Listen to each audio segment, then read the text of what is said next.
우리는 지난 사사기 첫 강의의 말씀을 통해 종교조차도 이용하여 자기 유익을 추구하는 시몬 지파이지만 유다 지파라는 주 예수 그리스도를 붙드는 인생이 되면 큰 은혜를 받는다는 것을 나누게 되었습니다. 또한 그 말씀의 핵심인 인간의 뜻, 사사기 전체 핵심이라고 그랬죠. 인간의 뜻은 무너지나 하나님의 뜻은 반드시 이루어진다는 게 사사기의 핵심이며 주제다라는 말씀을 나누었습니다. 오늘 본문에도 이러한 인간의 뜻인 인과율은 철저하게 무너지고요. 하나님의 뜻인 은혜가 풍성하게 주어진다라는 것을 보게 됩니다. 특별히 오늘 본문에 보면 전혀 어울릴 것 같지 않은 두 사람의 어떤 삶의 일화가 나옵니다. 첫 번째는 아도니 베색이라는 왕의 삶의 모습과 두 번째는 갈렙의 딸인 악사라는 그 딸의 삶의 모습을 통해 인간은 어떤 두 가지 삶의 모습으로 살아가는지를 명확하게 대조하면서 사사기 말씀이 선포하고 있다라는 겁니다. 오늘 말씀을 통해 원인만 따지는 세상의 삶의 태도에서 벗어나 오직 은혜만 사모하고요. 그 은혜를 충만하게 누리시는 우리 모든 성도님들 되시길 주님의 이름으로 축원합니다. 아멘. 첫 번째로 따른다. 인간이 인과율로 반응하면 영원한 죽음에 이르는 삶이 됩니다. 영원한 죽음에 이르는 삶이 됩니다. 사사기 1장 4절 말씀 1번에 있는데요. 같이 읽어보도록 하겠습니다. 시작. 유다가 올라가매 여호와께서 가나안 족속과 브리스 족속을 그들의 손에 넘겨주시니 그들이 베색에서 10,000명을 죽이고. 지난 시간에 이어서 유다 지파가 이제 시몬 지파의 도움을 구하는 일도 했지만 궁극적으로 하나님 말씀에 순종해서 결국 나아가자 가나안 족속, 브리스 족속을 크게 무찔렀다라고 성경이 기록되어 있습니다. 여기 여러분 가나안 족속은 전체 어떤 가나안 족속을 지칭하는 용어가 아니라 이 유다 지파의 분기세 안에 있었던 한 부류죠. 그런 가나안 족속을 말하고요. 또한 여기 브리스 사람도 남부 평원 지방인데 이것도 두 족속 모두가 유다 분기 안에 있어서 유다 지파가 싸워야 될 그러한 가나안 족속들 지파 중에 그 두 지파였다는 거죠. 유다 지파는 단지 하나님 말씀에 이렇게 반응해서 이미 그 땅을 여호와께서 맡기셨다라는 것을 믿음으로 반응하자 놀랍게도 하나님의 도우심으로 그 적들을 다 패배케 하여 주님의 약속이 신실하게 이루어짐을 보여주고 있습니다. 사사기 1장 5절 말씀 같이 읽어보도록 하겠습니다. 시작. 또 베색에서 아도니 베색을 만나 그와 싸워서 가나안 족속과 브리스 족속을 죽이니. 여기 이제 아도니 베색이라는 사람이 나오는데 이게 마치 이름처럼 보입니다. 고유명사처럼 보이죠. 하지만 이거는 고유명사라기보다 일반 명사의 직책입니다. 여기 아돈이라는 것은 히브리 말로 주, 왕이란 뜻이고요. 베색이라는 것은 그 지역의 이름입니다. 즉 베색이라는 지방의 주, 왕, 즉 베색의 왕이다라는 뜻인데 이 사람이 지금 행동하는 게 뭐예요? 세상 사람들을 대표하고 있고 세상 사람들은 이렇게 반응한다라는 걸 보여주고 있다라는 거죠. 그렇기 때문에 유다 지파가 이 전쟁을 확실하게 이기려면 그 왕, 그 두목, 지도자를 찾아서 싸워야 되는 거죠. 그래서 찾았고 열심히 싸웠습니다. 그래서 전쟁 중에 이 상대편의 이 지도자와 왕을 사로잡는 것은 매우 효과적인 전략인데 또 궁극적인 승리가 되는데 이 아도니 베색과 싸워가지고 그 주력 부대와 싸워가지고 궁극적으로 승리하고 아도니 베색은 패배하게 됩니다. 사사기 1장 6절 말씀 같이 읽겠습니다. 시작. 아도니 베색이 도망하는지라 그를 쫓아가서 잡아 그의 엄지손가락과 엄지발가락을 자르매. 자신의 패배를 직감한 이 아도니 베색은 도망을 갑니다. 그러자 유다 지파의 군인들이 끝까지 쫓아가서 천하를 호령했던 그 아도니 베색 왕을 잡았고 잡고 나서 그의 엄지손가락과 엄지발가락을 자르게 됩니다. 이 고대 전투에서 엄지손가락을 잘랐다는 것은 무기를 쓸 수 없게 만드는 거고요. 엄지발가락을 자른 것은 빠르게 달릴 수 없는 존재가 되어서 이제는 아도니 베색이 이제 제대로 된 어떤 왕의 어떤 역할을 하지 못하고 무능력하게 되고 또 왕의 채통을 유지할 수 없는 그런 존재로 만들어 버렸다라는 겁니다. 그런데 이때 이것 때문에 지금 이거 다 설명한 거거든요. 그런데 이때 아도니 베색이 자신의 인생에 대해서 이렇게 고백을 합니다. 사사기 1장 7절 말씀 2번에 있는데 같이 읽어보도록 하겠습니다. 시작. 아도니 베색이 이르되 옛적에 70명의 왕들이 그들의 엄지손가락과 엄지발가락이 잘리고 내 상 아래에서 먹을 것을 줍더니 하나님이 내가 행한 대로 내게 갚으심이로다 하니라. 우리가 그를 끌고 예루살렘에 이르렀더니 그가 거기서 죽었더라. 과거의 아도니베섹이 한두 명도 아니고요. 70명이나 되는 그런 왕들의 그 수족을 잘라버리고 잔인하게 또 잘라버리고 또 그렇게 어떤 것도 할 수 없는 그들을 자기의 밥상 밑에 두고 마치 개와 이렇게 그 동물 취급하면서 먹을 걸 구걸해야 먹을 걸 주는 심한 굴욕을 느끼는, 그러니까 지속적으로 왕을 그렇게 괴롭혔던 일들을 자신이 행했다라는 거죠. 그렇게 행했는데 결국 자신이 또 어떻게 됐다는 거예요? 그들에게 행한 것하고 똑같이 그렇게 수족이 잘리면서 자기가 이렇게 결과를 얻으니까 그런 자기가 행한 일에, 악한 행한 일에 보응을 받았다라고 해서 인과응보 사상을 선언했다라는 겁니다. 자신이 한 일 때문에 이런 결과를 얻었다라는 고백을 했다라는 거죠. 그럼 이런 걸 뭐라 그러죠? 이게 바로 인과응보 사상이라 그러고, 그러면 이거 인과응보 사상은 바로 마귀의 논조입니다. 욥기 1장 8절에서 9절 말씀 같이 읽어보도록 하겠습니다. 시작. 여호와께서 사탄에게 이르시되 내가 내 종 욥을 주의하여 보았느냐. 그와 같이 온전하고 정직하여 하나님을 경외하며 악에서 떠난 자는 세상에 없느니라. 사탄이 여호와께 대답하여 이르되 욥이 어찌 까닭없이 하나님을 경외하리이까. 네, 하나님께서 너무 사랑했던 하나님의 자녀인 욥을 자랑하자 사탄이 뭐라 그러냐면 욥이 그 까닭 없이 원인 없이 하나님께 잘하겠냐는 거예요. 하나님이 잘해 주시니까 그렇게 잘하는 거 아닙니까? 원인과 결과를 연결하는 이런 인과응보, 인과율을 강조했다라는 거죠.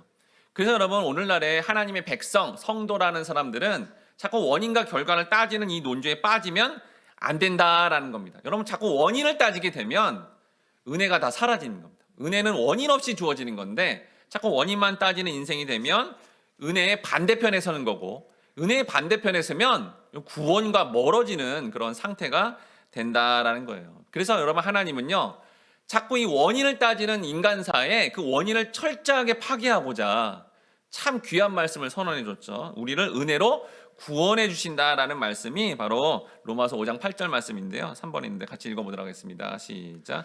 우리가 아직 죄인 되었을 때 그리스도께서 우리를 위하여 죽으심으로 하나님께서 우리에 대한 자기 사랑을 확증하셨느니라. 여러분 이게 얼마나 귀한 말씀인지 몰라요.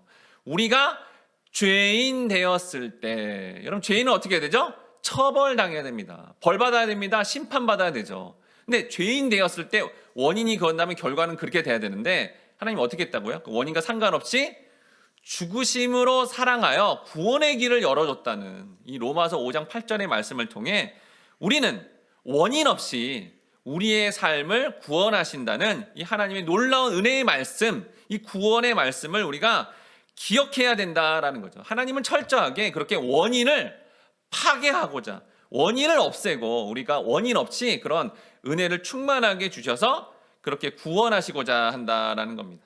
근데 우리가 예수를 믿는다고 하면서도 자꾸 이런 인과율에 매이게 됩니다. 개인적인 어떤 노력을 했으니까 하나님 이걸 좀 주세요. 하나님 내가 이만큼 이렇게 했으니까 이걸 주세요. 여러분 이게 뭐죠 이게? 신적 존재 앞에서 이걸 내가 이만큼 원인을 제공했으니 보이는 이런 어떤 결과를 주세요. 여러분 이게 뭐냐면요. 모든 타종교가 하는 종교 행위입니다. 모든 타종교들은 하나 신적 존재한테 보이는 이런 어떤 자기의 봉사와 희생과 열심과 이걸 드렸으니 이걸 주세요. 여러분 이건 지금 타종교가 하고 있는 전부 그런 자세예요. 은혜를 구하는 자세가 아니다라는 거죠. 근데 여러분 신앙의 초보 신앙이면 전부 이렇게 행위를 또 이렇게 인과율로 반응할 수밖에 없는데 여러분 거기에 머물면 안 되고 반드시 성장해야 된다라는 겁니다. 만약에 우리가 부모라면 일상에서 자녀가 잘하면 칭찬해주고 자녀가 못하면 꾸중해주고 이렇게 하죠. 또 여러분 자녀는 학교나 학원이나 뭐 어린이집이나 어디 가면 거기서 잘하면 이제 사람들이 칭찬해주고 못하면 혼냅니다. 그럼 이 자녀는 어떻게 되죠? 은혜를 배울 수가 없는 거예요. 집에서도 인과율, 학원에서도 친구 사이에도 모든 게 인과율이니 원인을 제공해야 결과를 주는 거구나 이렇게만 인식한다면 이 자녀는 여러분 은혜를 배우지 못하고요. 궁극적으로 구원에 받는 어떤 하나님 자녀가 되지 못한다라는 겁니다. 여러분 자녀뿐만 아니라 배우자, 가족, 지인, 상대방이 어떤 잘못을 했으니까 그걸 따지고 원인만을 따지고 그거에 따라서 이렇게 못했으니까 네가 이렇게 잘못했으니까 난 이렇게 부당하게 하는 거야 라는 걸로만 반응하고 있다면 여러분은 그건 예수를 믿는 삶의 모습이 아니다라는 겁니다. 우리는 이 모든 사항이 하나님의 주권임을 인정하고 그 주신 은혜로 원인을 따지지 않고 결과로 반응하지 않는 은혜의 삶이 반드시 나와야 된다는 거예요. 반드시. 왜 반드시 나와야 될까요? 왜 우리는 원인과 결과를 따지지 않는 은혜의 삶이 존재론적으로 반드시 나와야 될까요? 마태복음 7장 22절에서 23절 말씀 4번에 있는데 같이 읽어보도록 하겠습니다. 시작. 그날에 많은 사람이 나더러 이르되 주여 주여 우리가 주의 이름으로 선지자 노릇하며 주의 이름으로 귀신을 쫓아내며 주의 이름으로 많은 권능을 행하지 아니하였나이까 하리니 그때 내가 그들에게 밝히 말하되 내가 너희를 도무지 알지 못하니 불법을 행하는 자들아 내게서 떠나가라 하리라. 여러분 이 말씀을 보니까 이들이 예수님 앞에서 뭘 했냐면요. 교회 안에서 열심히 봉사했어요. 열심히 사역을 했습니다. 열심히 이렇게 보이는 어떤 행동의 모습을 보면 교회 안에서 참 열심히 봉사하고 사역하고 활동을 했다라는 걸로 보여집니다. 그런데 주님 이걸 뭐라 그러죠? 불법이라고 해요. 불법. 이런 합법은 뭘까요? 합법. 합법은 사도 바울이 고백한 것처럼 저는 죄인 중에 괴수입니다. 한 게 없습니다. 이렇게 고백하는 게 합법인 거예요. 근데 이들이 왜 불법이냐?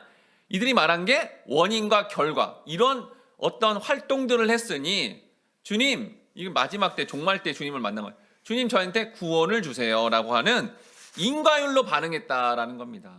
여러분 소위 말하는 율법주의, 열심히 신적 존재 하나님 앞에서 이렇게 율법을 지켰으니 나한테 구원을 주시고 사람들의 인정을 주세요. 기복주의, 하나님 내가 이렇게 열심히 봉사하고 이렇게 희생했으니 나에게 세상에 복을 주세요. 원인과 결과를 따지는 그런 과정으로 간다면 명백한 불법입니다. 이런 구원은 어떤 원인 제공 없이 어린 양의 희생과 그 믿음으로 철저하게 은혜로 받는 것인데 거기에다가 그 마지막 최종적인 어떤 재림주 앞에서 내가 이걸 했으니 이걸 달라라고 이렇게 하면 결국은 자신이 잘못됐다라는 걸 증명했다라는 겁니다. 결국 이 말씀의 여러분 핵심은 뭐냐면요. 평상시 일상의 삶에서 원인을 따지지 않고 그런 은혜로 반응하는 자가 돼야만 재림하시는 그 주님 앞에서도 그 은혜를 강구할 텐데 주님 저는 한 게 없습니다. 죄인 중에 괴수입니다. 하지만 저는 예수님 믿어서 예수님께 가고 싶습니다. 라는 그런 은혜로 반응하는 자가 돼야 되는데 거기다가 이것도 하고요. 이것도 하고요. 이것도 하고요. 이렇게 말하면 불법이 돼서 최종적으로는 여러분 아무리 교회를 다니고 신앙생활을 했다고 하지만 하나님이 약속하신 천국이 아닌 다른 곳에 그 결과가 영원한 죽음을 맞이할 수밖에 없는 자로 가게 된다라는 겁니다. 이렇게 강력한 말씀을 주었는데도 불구하고 여러분 다음 세대뿐만 자녀뿐만 아니라 어른들도 이렇게 주일날 외에 뭐 이렇게 일상으로 들어가면 전부 원인과 결과만 따지는 거예요. 가정에서도 원인과 결과, 직장에서도 원인과 결과, 모든 원인과 결과만 따지니 이렇게 정말 인과율로 반응하는 삶이 나올 수밖에 없다라는 겁니다. 그런데 그렇게 반응하는 인과율로 반응하는 그 존재가 성도인 거예요. 특히 하나님이 선택한 성도인 거예요. 하나님이 선택한 하나님 백성인 거예요. 그럼 여러분 하나님 어떻게 될까요? 자꾸 인과율로 그렇게 하면 안 된다라는 것을 말씀을 통해 계속 알려주는데도 그렇게 반응해서 영원한 죽음, 지옥 갈 것 같으니까 하나님이 그 인과율로만 반응하는 성도의 삶에 반드시 개입하셔서 하시는 일이 뭐냐? 이 말씀입니다. 데살로니가 후서 1장 5절 말씀 같이 읽어보도록 하겠습니다. 시작. 너희로 하여금 하나님의 나라에 합당한 자로 여김을 받게 하려 함이니 그 나라를 위하여 너희가 또한 고난을 받느니라. 성도라고 하는 사람이 끊임없이 이렇게 알려주어도 자꾸 원인만 따지고 원인과 결과로만 반응하는데 그렇게 되면 영원한 죽음 지옥 가게 되니까 하나님은 어떻게 해요? 그의 인생에 개입하셔서 원인 없는 고난과 고통을 허락하시는 거예요. 우리의 삶에 원인 없는 고난과 고통이 주어지는 이유는 자꾸 원인만 따지는 그런 세상의 논조로만 사니까 우리의 삶에 하나님 개입하셔서 그렇게 인과율이 철저히 파괴되도록 원인 없는 고난과 고통을 허락하신다라는 겁니다. 그러면 성도가 어떻게 되죠? 아무리 생각해봐도 내가 뭔가 잘못한 게 없는 것 같은데 자꾸 원인 없는 고난과 고통이 오니까 하나님 앞에 기도하겠죠. 하나님 이거 도대체 원인을 모르겠는데 이 고통이 너무 아픕니다. 힘듭니다. 너무 힘듭니다. 하나님 저를 도와주세요 라고 간절히 기도하면 하나님이 놀랍게 은혜를 베풀어줘서 그 원인 없는 고난에서 벗어나는 은혜를 받으면 그때 은혜가 충만해져서 이 원인 없이 하나님이 나를 도우셨구나. 이 고난에서 나를 벗어나겠구나라는 은혜가 충만해지면 이제 내 가까운 사람, 배우자, 뭐 가족, 또 주변의 사람들에게 원인, 나쁜 게 와도 나한테 부당하게 해도 그렇게 부당하게 동일하게 안 하게 되는 변화가 그때 이루어지고 궁극적으로 원인 따지지 않는 인과열에서 벗어나게 되어 구원받은 자로서 살게 만드신다라는 겁니다.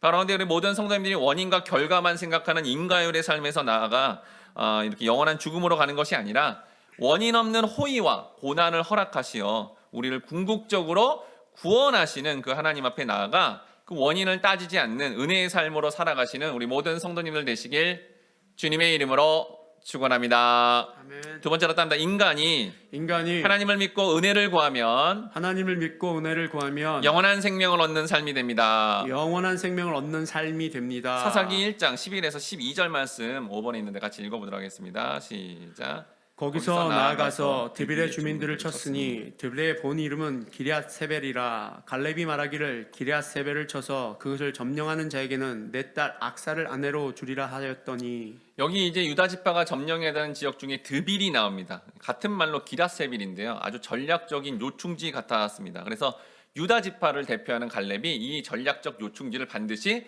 정복해야 된다라는 생각에 이 땅을 정복하는 자에게 자신의 딸을 주겠다라는 선언을 합니다. 고대 여러분 근동에서 이제 남자가 아내를 얻으려면 이 신부 아버지한테 막대한 재산과 물질을 주고 그렇게 얻어와야 되는 거예요. 그런 어떤 경제적 보상이 필요했다는 거죠. 그런데 이 유다 지파를 대표하는 갈렙은 어떤 그런 물질적인 어떤 뭘 받는 것보다 하나님의 약속의 땅인 이 땅이 빨리 이렇게 잘 전복이 되어서 이 땅에 하나님 나라가 세워지는 것을 더 중요하게 여겼기 때문에 어떤 딸을 줌으로 어떤 물질적인 어떤 혜택보다도 하나님의 말씀대로 그 땅이 정복되기를 바라는 마음으로 이렇게 제안을 했다라는 겁니다. 그러자 온니엘이 이 갈렙의 말에 반응하여 그 땅을 점령하게 됩니다. 사사기 1장 13절 6번에 있는데 같이 읽어보도록 하겠습니다. 시작. 갈렙의 아우 그나스의 아들인 온니엘이 그것을 점령하였으므로 갈렙이 그의 딸 악사를 그에게 아내로 주었더라. 여기 좀 이렇게 복잡하게 돼 있어서 마치 온니엘이 뭐 갈렙과 같은 어떤 수준의 사람인가라는 생각이 들지만 이걸 원어적으로 번역하면요, 온니엘은 그나스의 아들이며 그나스는 갈렙의 막내 동생이었다라고 해서 그러니까 온니엘이 갈렙의 뭐예요? 조카였다라는 겁니다. 이 온니엘이라는 이름의 뜻은 하나님의 힘이라는 뜻을 가졌는데 진짜 그 땅을 자신의 힘이 아니라 하나님의 힘으로 그 땅을 정복을 했고, 정복하자 갈렙이 말한 대로 그 딸을 아내로 맞이했고, 뒤에 또 나오지만 이제 훗날 이스라엘의 첫 번째 사사가 됩니다. 그런데 여러분 성경 기자가요, 이렇게 이 땅을 정말 정복하고 멋지게 정복하고 이렇게 승리를 거둔 이 온니에게 집중하는 게 아니라 오히려 그와 결혼한 악사의 말에 주목하게 됩니다. 사사기 1장 14절 말씀 같이 읽어보도록 하겠습니다. 시작.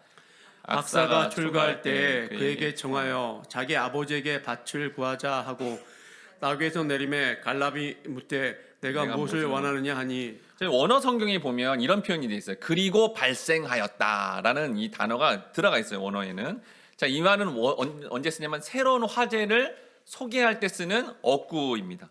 따라서 저자는 독자의 시선이 온니엘이 승리했다라는 것보다 지금 온니엘과 결혼하는 악사의 말, 악사의 행동이 우리 지금 하나님 백성들, 성도에게 이 악사가 지금 반응하는 게 더 중요하다라는 메시지를 강조하고 있다라는 거예요. 즉 온니엘은 미처 생각도 못했는데 악사가 오히려 아버지 갈렙에게 이것도 요구하라고 남편 온니엘에게 강하게 부추기고 있는 장면이고, 이 장면은 마치 은혜를 너무나 사모해서 그 은혜의 자리, 또 은혜를 반드시 얻겠다라는 그런 어떤 영적인 갈망함을 이 갈렙을 통해 보여주고, 갈렙의 딸인 이 악사를 통해 보여주고 있다는 거죠. 그러자 이제 아버지가 딸의 심정을 금방 알 수 있잖아요. 그러니까 그 아버지가 금방 알아채리고, 그러면 네가 진짜 원하는 게 뭔데? 라고 소원을 물어봅니다. 사사기 1장 15절 말씀 같이 7번에 있는데 같이 읽어보도록 하겠습니다. 시작. 이르되 내게 복을 주소서. 아버지께서 나를 남방으로 보내시니 샘물도 내게 주소서 하매 갈렙이 윗샘과 아랫샘을 그에게 주었더라. 이 배경은 여러분 이제 고대 이제 결혼하면 아버지가 딸에게 선물과 또 이렇게 어떤 그 필요한 것들을 나눠주게 돼 있어요. 네, 그런 가운데 딸인 악사가 아버지한테 이것만은 주세요라고 요구하는 장면입니다. 근데 그 전에 아버지가 밭을 주겠다, 남방의 어떤 땅을 주겠다, 부동산을 주겠다 이미 이렇게 약속을 했어요. 그런데 그걸로 이렇게 만족하지 않고 굳이 이제 악사가 뭘 요구해요? 그 밭과 더불어 샘물을 주십시오라고 요구하는 이 장면이 아주 중요한 메시지가 있다라고 성경 기자가 더 이렇게 강조하고 있다라는 겁니다. 그러면 악사는 왜 아버지가 밭까지 주었는데 윗샘과 아랫샘이라고 따로 또 샘을 달라고 이렇게 요청을 했을까요?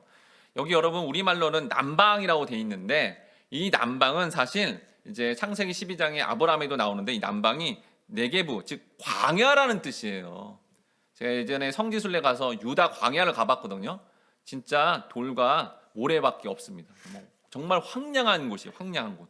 그래서 정말 그 땅, 즉 광야 남방으로 가면 정말 살 수가 없습니다. 따라서 악사는 선물로 받은 남방 지역의 땅에 만족하지 않고 거기서 경작하고 뭔가 살려면 샘물이 필요하니까 그걸 요구했다라는 겁니다. 또한 여기 여러분 샘은 원어적으로 단 하나의 샘이 아니라 물이 풍성한 여러 개의 샘 혹은 저수지라는 뜻이에요. 즉 이 샘이 어떤 샘이라는 거예요? 마르지 않는 샘이다라는 겁니다. 즉 건조한 팔레스타인 땅에서 이 마르지 않는 샘을 얻는다는 것은 뭘 의미해요? 생명을 의미한다라는 거죠. 이 물을 얻는 것은 생명이고요. 또한 하늘의 복입니다. 창세기 26장 14에서 15절 말씀 같이 읽어보도록 하겠습니다. 시작. 블레셋 사람이 그를 시기하여 그 아버지 아브라함 때에 그 아버지의 종들이 판 모든 우물을 막고 흙으로 메웠더라. 여기 보니까 여러분 이삭의 어떤 상황이죠. 이삭이 이제 아버지를 여의고 이제 자신 독립해서 이제 해 나가는데 블레셋 사람들이 이제 그 우물을 막았다는 거예요. 왜 그렇죠? 원래 블레셋 사람들은 농사 전문가입니다. 그리고 이삭은 원래 목축업을 했던 사람이에요. 이방 사람인데 그렇게 와서 농사를 졌는데 이삭만 많은 수확물을 걷는 거예요. 또한 아버지가 파놓은 우물로 물을 공급받아서 이렇게 하니까 그 경작을 너무너무 잘했던 것입니다. 그러자 시기 질투가 너무 크니까 어떻게 해요? 고대의 우물은 생명인데 생명 같은 우물을 막 이렇게 덮어버린 거예요. 그냥 흙으로 메워버린 거죠.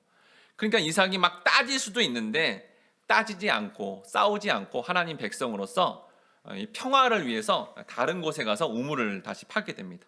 창세기 26장 17에서 18절 말씀 같이 읽어보도록 하겠습니다. 시작.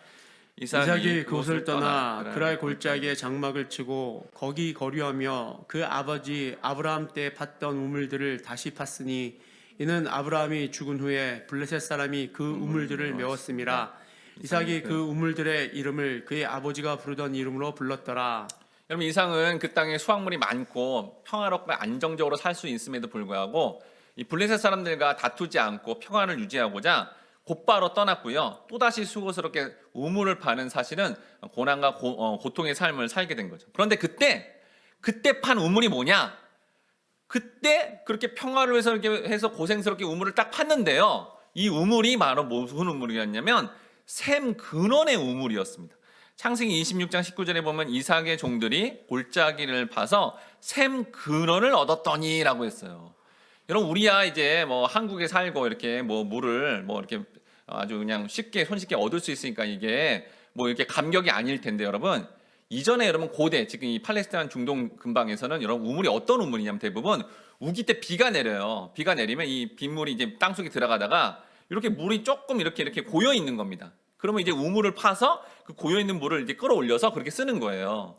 그런데 정말 간혹 정말 예외적으로 밑에 강물이 흐르고 있었던 거예요.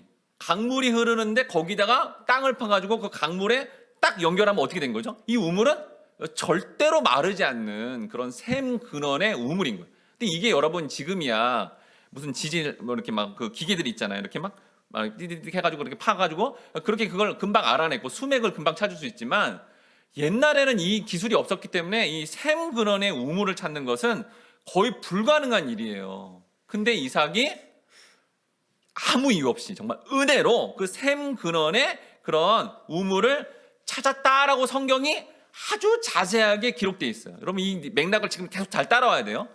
악사가 샘 근원, 마르지 않는 샘을 요청한 것과 이삭이 자꾸 블레셋을 괴롭혀서 이렇게 정말 그 갈등을 일으키지 않고자 움직여서 고생스럽지만 샘을 팠는데 우물을 팠는데 샘 근원에 우물을 찾은 거가 아주 중요한 메시지가 있다는 걸 성경이 계속 알려주고 있는 거예요.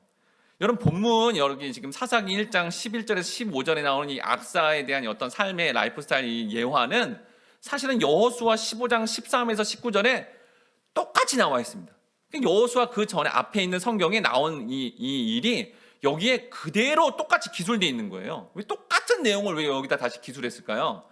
앞에 이 악사의 삶이 앞에 아도니 베섹의 삶과는 전혀 대조적인, 지금 악사가 이렇게 셈을 요구한 이 사건은 우리 성도가 삶 속에서 그렇게 반응해야 되는 아주 중요한 삶의 모습이다라는 것을 일부러 알려주고자 똑같은 내용인데 여호수아의 15장에 있는 말씀을 사사기 여기다가 그대로 넣었다라는 겁니다.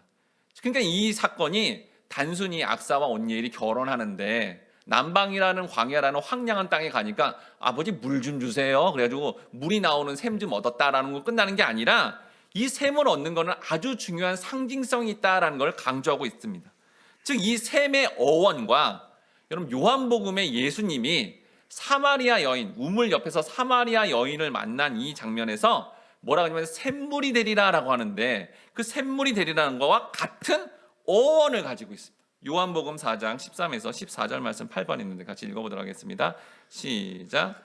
예수께서 대답하여 이르시되 이 물을 마시는 자마다 다시 목마르려니와 내가 주는 물을 마시는 자는 영원히 목마르지 아니하리니 내가 주는 물은 그 속에서 영생하도록 솟아나는 샘물이 되리라. 영생하도록 솟아나는 샘물이 되리라. 이 샘과 지금 아까 악사가 구하는 샘, 이삭이 팠던 우물이 샘, 그런 샘이 같은 어원이다라는 거예요.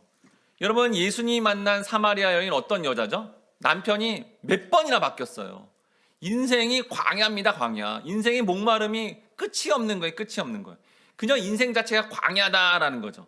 근데 이 정말 광야고 힘들고 헐벗고 어려운데 그때 누굴 만나요? 예수님을 만난 거예요. 그러니까 예수님 만나서 예수님이 뭐라 그랬어요? 이 방탕하고 타락한 여자야. 이렇게 질책하지 않으시고 너 진짜 목마르지 인생이. 네 삶이 광야라서 정말 어떻게 살지 모르겠지. 그런데 내가 알려주는 그 샘을 마셔봐. 그 영생, 나로 말미암아 오게 되는 성령을 통한 끊임없이 솟아오르는 그 기쁨과 그 성령의 충만함, 그 성령의 샘을 마셔야 된다라고 예수님이 인도하셨다라는 거죠.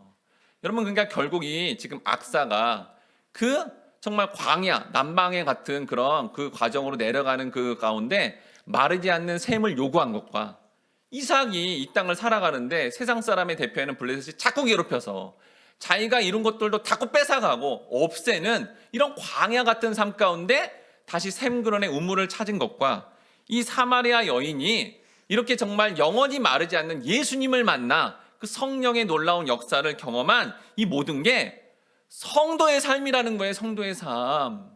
여러분 우리가 성도인데 세상에 나가니까 이삭처럼 뺏김을 당하는 거예요. 그리고 받았던 땅이라고 하는데 아브라함처럼 지금 악사처럼 그 땅을 갔는데 가뭄이 들고요. 물이 없어서 살 수가 없는 거예요. 먹고 살기가 너무 힘든 거죠. 이 남자 저 남자 이 사람 저 사람 사람들 많이 만나봤는데 도무지 만족이 없고 여전히 목말라서 어떻게 인생을 살아야 되지 않은 사마리아 여인 같은 그런 모습이 성도의 삶이다라는 거예요. 그때 분명히 말하는 거예요. 이 말씀이. 그때 너희들이 원하는 취미생활에서 그거 채우려고 하지 마. 그때 니네들이 좋아하는 사람 만나가지고 그거를 이제 막 그런 문제와 힘듦을 상담해서 그걸 극복해야지. 그런 거 하지 마.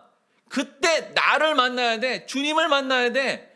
끊임없이 솟아나는 그 영생, 그 끊임없이 솟아나는 그 성령의 놀라운 역사, 그 성령님을 만나야 돼라고 이 지금 계속 메시지, 구약부터 지금 신약까지 모든 메시지가 이 얘기를 하고 있다라는 거고 그때 좀 머쓱하고 부족하고 연약하지만 그래요 주님 저 은혜 받고 싶습니다 라고 그렇게 나아가면 계속 솟아나는 샘물처럼 끊이지 않는 그 기쁨을 주는 소망을 주는 그 놀라운 주님을 만나고 변화된다라는 거예요. 나중에 여러분 여기 나왔던 사마리아 여인 나중에 어떻게 됩니까?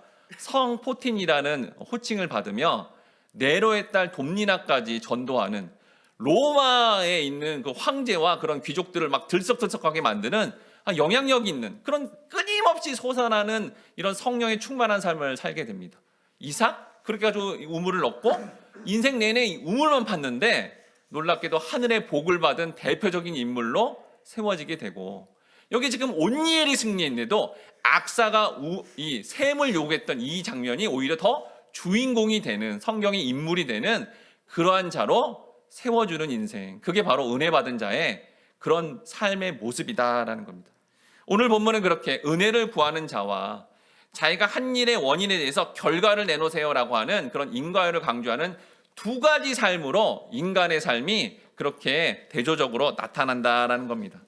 즉 아도니 베색이라는 세상 사람을 대표하는 이 사람이 인과율로 반응하는 삶은 여러분 우리의 삶 가운데 넓은 문이라는 거예요. 넓은 문과 넓은 길을 가는 삶이고, 그리고 성도인 우리조차도 자꾸 원인을 따지려고 하니 그 원인을 따지지 않는 그 은혜만을 추구하는 삶은 오히려 뭐예요? 좁은 길의 삶이다라는 겁니다. 이걸 예수님이 이렇게 말씀했습니다. 마태복음 7장 13에서 14절 말씀 같이 읽어보도록 하겠습니다. 시작. 좁은 문으로 들어가라. 멸망으로 인도하는 문은 크고 길이 넓어 그리로 돌아가는 자가 많고, 생명으로 인도하는 문은 좁고 길이 협착하여 찾는 자가 적음이라. 여러분 보니까 예수님 설명을 보니까 넓은 문은 인간들이 좋아하는 문이에요. 이해하기 쉽고요, 쉬운 길입니다. 그리고 금방금방 받아들일 수 있는 길이에요. 영적으로는 율법주의, 내가 이렇게 열심히 일한 것만큼 사람들한테 인정을 받는 것. 기복주의, 신적 존재한테 열심을 다했으니까 나한테 이걸 주세요라고 이런 얘기를 하면 이게 너무 이해가 잘 되는 거예요. 사람들이 금방금방 모일 겁니다. 거기에 또 이렇게 막 정말 뭐가 보여지면 사람들이 너무 쉽게 이해도 잘 되지, 저런 축복을 받는데, 저런 인정도 받는데, 구원도 받는데, 이러면 여러분 너무너무 몰려들 거예요 사실은. 그런데 여러분 이런 넓은 문인 인과율로 추구하는 삶은 예수님이 뭐라 그랬죠? 최종 멸망의 길인 거예요. 주여 주여 하는 자마다 아버지께 천국의 영생에 이르지 못하게 된다라는 겁니다. 그런데 그 모든 시도들이 인간이 보기에는 꽤 기특하고요, 굉장히 멋져 보이고요, 그리고 굉장히 화려해 보이는데 거기에는 하나님의 은혜가 보이지 않고 그 시도의 모든 중심에는 인간, 내가 복을 받아야 돼, 내가 인정을 받아야 돼라는 인간이 중심으로 들어가 있다라는 겁니다. 인간들은 스스로 내린 선악의 판단을 기준으로 그가 시도한 만큼 천국에 들어가는 거고, 그렇게 행하지 않으면 천국에 가지 못한다고 일반적으로 판단해 버린다라는 거예요. 그러나 어떤 그 인간이 정한 선한 행위로 여러분 천국에 절대로 들어갈 수 없습니다. 천국은 어떻게 들어가죠? 오직 예수님을 믿음으로 그 은혜를 받아 가게 되어 있다라는 겁니다. 그러면 은혜로 공짜로 가는 거잖아요. 그러면 이게 왜 넓은 문이 아니라 오히려 좁은 문이 되었을까요?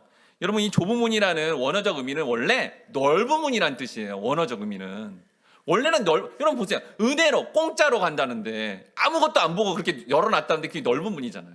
그런데 원어의 의미는 넓은 문인데 거기에 장애물이 있다라는 뜻이에요. 여러분 이렇게 화재가 났을 때 이렇게 어떤 문에 막 짐을 잔뜩 세워놓으면 문이 있는데 그리고 나가면 사는데 그 짐을 잔뜩 쌓아놓는 바람에 못 나가서 죽어버립니다. 그 말하는 게 이게 지금 좁은 문이라는 거예요. 좁은 문. 즉 인간들이 쌓아놨다는 거예요. 짐을. 무슨 짐이요? 인과율의 짐이요. 인과율의 짐. 내가 어떤 노력을 한 만큼, 원인을 제공한 만큼 결과를 줘야 된다는 이 인과 사상을, 짐을 잔뜩 쌓아놓은 거예요. 그래서 열어놨는데도 그 짐 때문에 못 가는 상태, 이게 좁은 문의 상태다라는 겁니다. 그럼 여러분 왜 인과율을 따지는 이 사람들은 왜 그 문을 열어놔도 못 갈까요? 그럼 이유가 뭔지 아세요? 자존심이 상한 거예요. 자존심이. 내가 이렇게 성공했는데, 내가 이렇게 많은 헌신을 했는데, 내가 이렇게 많은 희생을 했는데 나도 뭔가를 하지 않았어요? 라고 자꾸 말하고 싶은 거예요. 자존심 상하지 않게. 자존심이 상하니까 그 길을 안 가려고 하는 겁니다. 인간들이 선악과를 따먹고요, 자신이 하나님이 되고자 이런 찬란한 과학기술을 막 이렇게 개발해서 인간도 신적 위치에 올라가서 얼마든지 신이 하는 것들을 우리가 할 수 있다라는 그러한 모습으로 살아가다 보니 하나님이 활짝 은혜의 문을 열어놨는데도 불구하고 자존심 상해서 그 길을 안 가겠다는 거예요. 그리고 교회에 와서도 하나님의 은혜로 가는 거예요. 여러분들은 죄인 중에 괴수해서 아무 관계 없어요 라고 하는데도 그거 아니야, 나도 했잖아. 내가 이렇게 희생했는데, 내가 이렇게 봉사했는데, 내가 이렇게 정말 헌신을 다 했는데 라고 자꾸 보태려고 하기 때문에 그 길을 가지 못한다라는 겁니다. 여러분, 이렇게 자존심 상하는 사람들의 일반적인 모습이 뭐냐? 이 사람들은 자기 의를 쌓는 거예요. 행함을 통해. 내가 이만큼 했다라는 의를 쌓는 거죠. 여러분, 이 사람들이 반드시 하는 게 있어요. 그러니까 이 사람이 진짜 넓은 문인지 좁은 문인지 어떻게 하냐면, 이렇게 자기 의를 쌓아놓은 사람들은 그 쌓은 것 때문에 다른 사람을 반드시 비판합니다. 그래서 예수님이 여러분 비판하면 지옥 간다는 거예요. 비판을 하는 거예요. 비판에 화살을 날립니다. 그런데 성경은 뭐라 그래요? 자기 의가 성경이 말하는 가장 큰 죄악이라는 거예요. 자기 의를 가진 사람은 절대로 천국에 못 간다. 자기 의를 가진 사람은 비판하니까 비판한 자는 천국에 못 간다라는 얘기를 분명하게 하고 있다라는 겁니다. 마지막으로 요한복음 14장 6절 말씀 같이 읽어보도록 하겠습니다. 시작. 예수께서 이르시되 내가 곧 길이요 진리요 생명이니 나로 말미암지 않고는 아버지께로 올 자가 없느니라. 하지만 여러분, 선택받은 성도들은 광야로운 고통스러운 장소로 들어가고요, 이삭처럼 이렇게 자기가 파놓은 것들을 다 빼앗기는 어떤 고통을 당하고요, 악사처럼 너무 삶이 힘들어서 아버지 그 세만 주면 우리는 먹고 살기가 힘들어요 라고 이렇게 마르지 않는 그 삶에 자존심 상하지 않고, 너무 삶이 힘들어서요, 자존심 상하지 않고 좀 주세요 하고 은혜와 긍휼을 구하는 삶으로 나아가게 된다는 겁니다. 열심히 뭔가를 행해야 자기가 구원을 받고 상을 받아야 된다는 인과율에 빠진 인간들은 이러한 복음을 들으면 자존심이 계속 상하는 거예요. 내가 한 것도 있는데. 하지만 자존심 상함을 감수하고 믿음으로 그 예수의 길만을 받아들여서, 주님, 이렇게 염치 없지만 또 반복적인 죄를 짓고요, 나는 정말 주님의 구원사에 뭔가 보탠 게 하나도 없는 것 같은 그런 정말 부족하고 반복적인 죄를 짓고 실수하고 실패하고 연약하지만 그래도 저는 그 셈이 필요해요.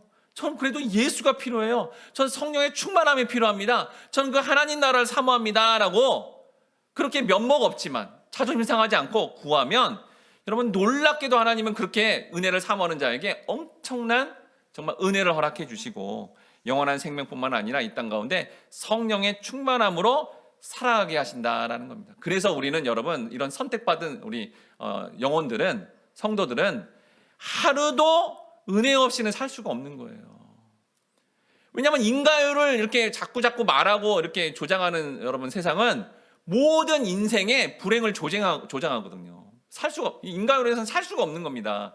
그래서 우리는 원인을 따지지 않는 그 은혜가 날마다 필요하고, 그것을 구하는 삶이 영생을 받는 삶이니 그렇게 은혜 받는 삶, 또 그런 진짜로 은혜를 받아서 이제 그 은혜를 전하는 영광스러운 삶을 살아가게 되고, 이제는 원인을 따지지 않고 반응할 수 있는 그런 은혜 받은 자로서 살아가게 된다라는 겁니다. 우리 이 시간에 은혜 아니면 살아갈 수 없네 함께 찬양하며, 원인을 따지지 않고 오직 은혜로만 반응하며 하나님께 그 은혜를 구하고 영원한 생명을 얻기를 함께 같이 다짐하도록 하겠습니다.